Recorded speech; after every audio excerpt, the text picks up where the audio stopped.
اس دنیا میں بے شمار جزیرے ہیں جو کہ انتہائی خوبصورت ہیں، لیکن بہت سالوں تک تمام لوگوں کے ذہن میں صرف ایک جزیرہ جس کو ایسٹرن آئی لینڈ کہا جاتا ہے، اس کے بارے میں بے شمار شبہات رہے کہ آخر اس جزیرے پر ان بڑے بڑے مجسموں کو کیسے لایا گیا۔ آخر کس طرح اتنے بڑے بڑے مجسمے بغیر کسی جدید ٹیکنالوجی کے بنائے گئے، اور سب سے بڑی بات کہ اس جزیرے پر جب کہ کوئی انسانی آبادی نہیں ہے تو پھر یہ مجسمے کس نے بنائے، اور اگر ان کو انسانوں نے بنایا تو وہ کہاں چلے گئے۔ دوستو، یہ آئی لینڈ زیادہ تر ان مٹی کے بنے سر والے مجسموں کی وجہ سے بہت فیمس ہے۔ ایک اور سوال جو کہ ہر زبان زد عام ہے کہ آخر ان سر والے مجسموں کو بنانے کا مقصد کیا تھا۔ دوستو، اگر آپ بھی اس طرح کے پراسرار سوالوں کے بارے میں جاننا چاہتے ہیں تو اس ویڈیو کو آخر تک دیکھیے، کیونکہ آج ہم ایسٹرن آئی لینڈ کے تمام پراسرار حقائق سے پردہ اٹھانے جا رہے ہیں۔ اور اس ویڈیو کو دیکھنے اور ان چھپے حقائق کے بارے میں جاننے کے بعد اس ویڈیو کو لائک لازمی کریں اور ہمارے چینل کو سبسکرائب بھی کر دیں۔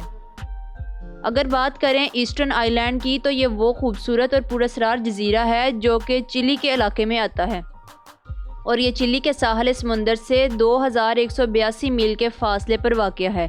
اور اس آئی لینڈ کو سب سے پہلے راپا نوئی کا نام دیا گیا تھا، اور یہ جزیرہ ان سر والے 887 سے زیادہ مجسموں کی وجہ سے دنیا بھر میں جانا جاتا ہے۔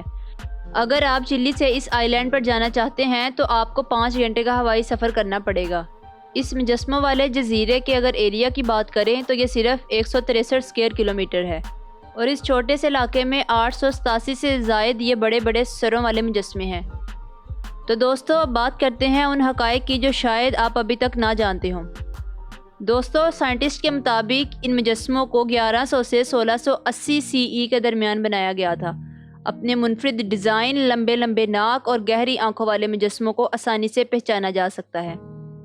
پہلے لوگ یہ سمجھتے رہے کہ ان مجسموں کے صرف سروں کو بنایا گیا ہے، لیکن حیران کن طور پر 2012 میں سائنٹسٹ نے جب ان کی کھدائی کی تو یہ راز پتہ چلا کہ یہ صرف سر والے مجسمے نہیں ہیں، بلکہ ان کے ساتھ ان کا دڑ ہے جس کو زمین میں دفن کیا گیا ہے، اور یہ پورے انسانی شکل کے مجسمے ہیں۔ ان میں جو سب سے بڑا اسٹیچو ہے اس کا نام پارو ہے، اس کا وزن 90 ٹن ہے اور یہ 33 فٹ تک لمبا ہے۔ لیکن وہاں ایک ایسا مجسمہ بھی ہے جس کی کھدائی ابھی تک نامکمل ہے، اور سائنسدانوں کے اندازے کے مطابق یہ مجسمہ 70 فٹ لمبا اور 300 ٹن تک بھاری ہو سکتا ہے۔ دوستو، ایک اور حیرت انگیز فیکٹ کہ ان 887 میں سے 834 مجسمے آتش فشاں کے پھٹنے کے بعد جو لاوا نکلتا ہے وہ بعد میں ٹھنڈا ہو کر ایش بن جاتا ہے، ان سے بنائے گئے ہیں، اور جس آتش فشاں کی مٹی سے یہ مجسمے بنائے گئے ان کا نام رانو راراکو ہے۔ اور سب سے انٹرسٹنگ بات یہ ہے کہ ان سب سٹیچو کا منہ سمندر کی طرف ہے سوائے ایک گروپ کے، جن کا منہ اس ایسٹر جزیرے کی طرف ہے اور اس کی بیک سمندر کی طرف ہے۔ لوگوں کا ماننا ہے کہ یہ شاید اس جزیرے پر جو لوگ رہتے تھے اس کی حفاظت کے لیے تھے۔ اس کو آہو اکیوی کہا جاتا ہے، اور سائنٹسٹ کے مطابق یہ مجسمہ اس جزیرے کے رہائشیوں کے لیے ایک مقدس مجسمہ تھا۔ اس کے علاوہ اس پورے جزیرے پر ایک اور منفرد مجسمہ ہے جو کہ گھٹنوں کے بل بیٹھا ہے، اس کا نام کوٹوری ہے۔ آپ دیکھ سکتے ہیں کہ اس مجسمے کا سر بھی کافی اونچا ہے اور اس کی داڑھی بھی ہے، اور یہ اسٹیچو باقی تمام مجسموں کی نسبت سب سے زیادہ انسانی شکل سے مشابہت رکھتا ہے، اور یہ اسٹیچو لال رنگ کی مٹی سے بنا ہے۔ ان سب حقائق کے باوجود لوگ اس بات سے حیران ہیں کہ ان اتنے بھاری مجسموں کو پورے جزیرے پر کیسے گاڑا گیا،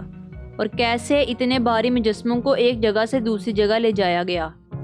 ان سب سوالات کے جواب کے لیے سائنٹسٹ نے بالکل اسی طرح کا مجسمہ بنایا اور اس کو ایک جگہ سے دوسری جگہ لے جانے کے لیے انہی ریسورسز کا استعمال کیا جو اس وقت کے لوگوں کے پاس تھے،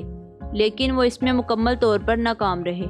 لیکن ایک اندازے کے مطابق ان مجسموں کو کھینچنے کے لیے جو طریقہ یوز کیا وہ یہ تھا کہ ان مجسموں کو رسیوں سے اچھی طرح باندھ کر جیسے ایک آدمی چلتا ہے اس طرح چلا کر ایک جگہ سے دوسری جگہ موو کیا ہوگا، جیسا کہ مووی باہوبلی میں کرتے ہیں، اور اس طریقے پر عمل کرتے ہوئے سائنٹسٹ بھی ان کو موو کرنے میں کامیاب ہو گئے تھے۔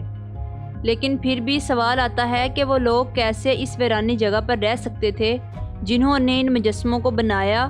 اور کیا اس جزیرے پر وہ ریسورسز موجود تھے جو کہ ایک عام آدمی کو اپنی ڈیلی لائف میں چاہیے ہوتے ہیں۔ ان سوالوں کے جواب حال ہی میں ہونے والی ایک ریسرچ بتاتی ہے کہ جی ہاں، اس تحقیق کے مطابق اس جزیرے پر 17,500 لوگ آسانی سے رہ سکتے تھے، اور اس جزیرے کے 19% حصے پر کاشتکاری بھی ہو سکتی ہے اور لوگ اپنی خوراک کی ضرورت کو پوری کرنے کے لیے سی فوڈ پر انحصار کر سکتے ہیں۔ لیکن ایک بات پھر بھی ہمارے ذہن میں آتی ہے کہ کیا صرف سی فوڈ اتنی زیادہ پاپولیشن کی ضروریات کو پورا کر سکتی تھی؟ اور اگر اتنے زیادہ لوگ اس جزیرے پر رہتے تو وہ آخر کہاں گئے اور ان میں سے کوئی زندہ کیوں نہیں بچا؟ پہلے پہل تو آرکیالوجسٹ اس بات پر یقین رکھتے تھے کہ ان مجسموں کو ایک جگہ سے دوسری جگہ لے جانے کے لیے اس جزیرے کے باشندوں نے بڑے بڑے پام ٹریز کو کاٹ لیا اور سوچا کہ یہ درخت جلدی ہی دوبارہ بڑے ہو جائیں گے، اور ایسا نہیں ہوا۔ اور پھر ڈیفورسٹریشن، کلائمیٹ چینج یعنی ماحولیاتی تبدیلیوں کی وجہ بنی، اور بھوک اور قحط کی وجہ سے لوگ خانہ جنگی کا شکار ہو گئے اور ان میں سے کوئی بھی زندہ نہیں بچا۔ لیکن جدید ترین تحقیقات نے اس بات کو غلط ثابت کر دیا ہے، کیونکہ اس جزیرے کے لوگ بہت زیادہ ہنرمند تھے جنہوں نے پہاڑوں کو بھی قابل کاشت بنایا تھا۔ لیکن ایک اور ریسرچ یہ بات بتاتی ہے کہ جب 1722 کے بعد یورپ سے لوگ اس جزیرے پر آنا شروع ہوئے تب اس کی آبادی کم ہونا شروع ہوئی۔ ایک اور حقیقی وضاحت یہ بھی ہو سکتی ہے کہ امریکی لوگ اس جزیرے کے باشندوں کو غلام بنا کر لے گئے تھے۔ اس کے علاوہ یہ بھی ممکن ہے کہ اس جزیرے پر کوئی خطرناک کرونا وائرس جیسی موذی بیماری پھیل گئی ہو جس سے کوئی بھی نہ بچ سکا، اور جو کوئی زندہ بچا وہ اس جگہ سے ہجرت کر گیا۔ آپ نے ان سارے فیکٹس کے بارے میں سنا جو ایسٹرن آئی لینڈ سے جڑے ہوئے تھے۔ کیا آپ نے یہ سارے فیکٹس پہلے کبھی سنے تھے؟ اور ان میں سے کون سا فیکٹ آپ کو زیادہ حقیقی لگتا ہے؟ اس بات کا جواب آپ نیچے کمنٹ سیکشن میں بھی بتا سکتے ہیں۔ اور اگر یہ ویڈیو آپ کو پسند آئی ہے تو اسے لائک لازمی کریں اور اپنے دوستوں کے ساتھ شیئر بھی کر دیں،